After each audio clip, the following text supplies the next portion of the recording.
Bangladesh football দলের team হোটেলের সামনে এখানে বিক্ষোভকারী আন্দোলন করছে। যারা ফুটবল প্রেমী রয়েছেন, ফাহমিদুলকে জাতীয় দলে না নেওয়ার কারণে এই আন্দোলন। পুলিশি বাধার মুখে আমরা দেখতে পাচ্ছি যে তারা পুলিশি বাধার মুখে পড়েছে। পুলিশ তাদেরকে টিম হোটেলের দিকে প্রবেশ করতে দিচ্ছে না এবং তারা আন্দোলন চালিয়ে যাবে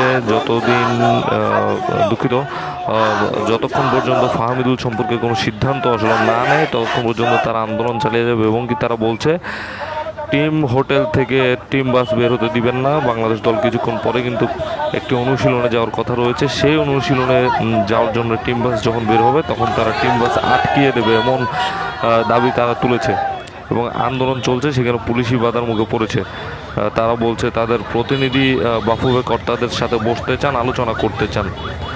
সব ধরনের আপডেট পেতে আপনারা ডেইলি প্লের সাথে থাকুন।